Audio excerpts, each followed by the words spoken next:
નમસ્કાર મિત્રો, મહાદેવ એજ્યુકેશન ચેનલમાં આપ સૌનું સ્વાગત છે. મિત્રો, આજે આપણે જોઈશું આઈસીટી સપોર્ટ. જ્યારે કંઈ પણ ટેકનિકલ ખરાબી આવે છે ત્યારે કેવી રીતે કમ્પ્લેન નોંધાવી એના વિશે આપણે આ વિડીયોમાં જોઈશું.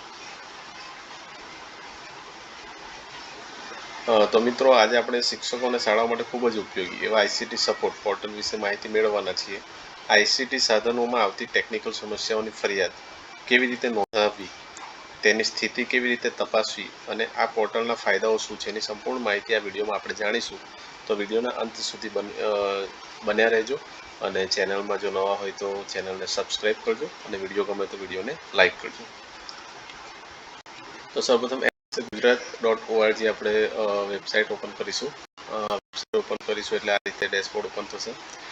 એમાં આઈસીટી સપોર્ટ નામનું જે પોર્ટલ છે એને આપણે ક્લિક કરીશું.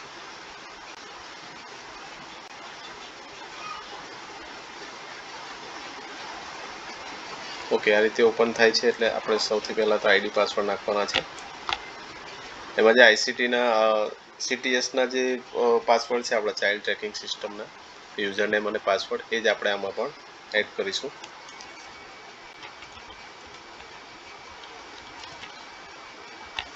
યુઝર આઈડી નાખી છે, પાસવર્ડ નાખીશ.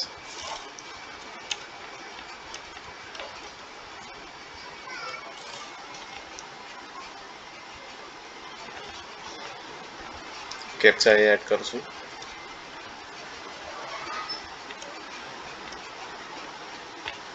સરળ કેપ્ચા હોય છે એટલે લોગિન કરવામાં વાંધો નથી આવતો. ત્યારબાદ લોગિન બટન પર ક્લિક કરીશું. આ રીતે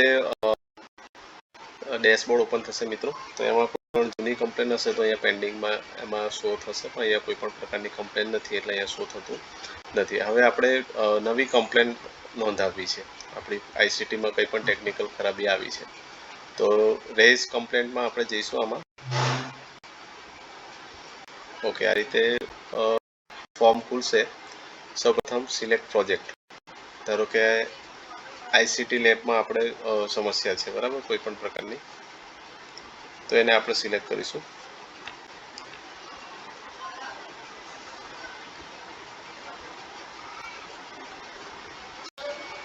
ત્યારબાદ સિલેક્ટ એજન્સી. એમાં એડ જ છે સિલેક્ટ એજન્સી એટલે આપણે સિલેક્ટ કરીશું.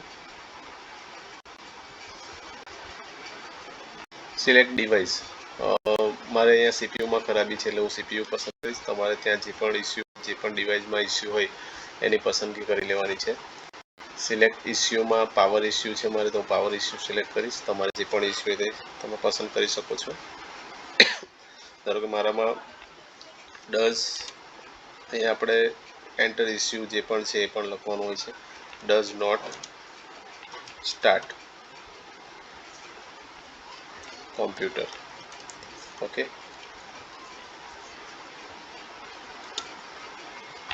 અને એરર શું આવે છે એ પણ અહીંયા મેન્શન કરીશું. તો કે repair error. Okay, repair error નામની એરર આવે છે, શું થાય છે.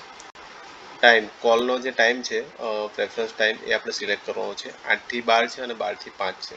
તો અત્યારે મોર્નિંગ સ્કૂલ ચાલે છે તો 8 થી 12નો પણ સમય રાખી શકો છો, જેથી ઓન કોલ જે પણ પ્રોબ્લેમ સોલ્વ થઈ શકતો હોય એ પણ થઈ શકે છે. ચૂઝ ફાઇલમાં આપણે જે પણ સમસ્યા છે, એરર આવે છે, એનો ફોટો લઈ લેવાનો છે, સ્ક્રીનશોટ લઈ લેવાનો છે અને આમાં ચૂઝ ફાઇલમાં આપણે અપલોડ કરી લેવાની છે. ત્યારબાદ શું કરવાનું છે કે જે પણ આચાર્યનું નામ છે, નામ અહીંયા શો થઈ જશે. ફોન નંબર એમનો શો થશે. Verification code for raise complain, એટલે કે જે પણ કમ્પ્લેન કરીએ છીએ એનો કોડ અહીંયા જનરેટ થશે. એટલે એન્ટર વેરિફિકેશન કોડ નાખવાનો છે અને સેન્ડ વેરિફિકેશન કોડ આપણે અહીંયા દાખલ કરવાનો છે. જે પણ હોય છે તે આ રીતે આપણી કમ્પ્લેન ક્રિએટ થઈ જશે. મિત્રો, વેરિફિકેશન કોડ નાખ્યા પછી આપણે સબમિટ બટન પર સબમિટ કમ્પ્લેન જે છે એ બટન પર ક્લિક કરીશું.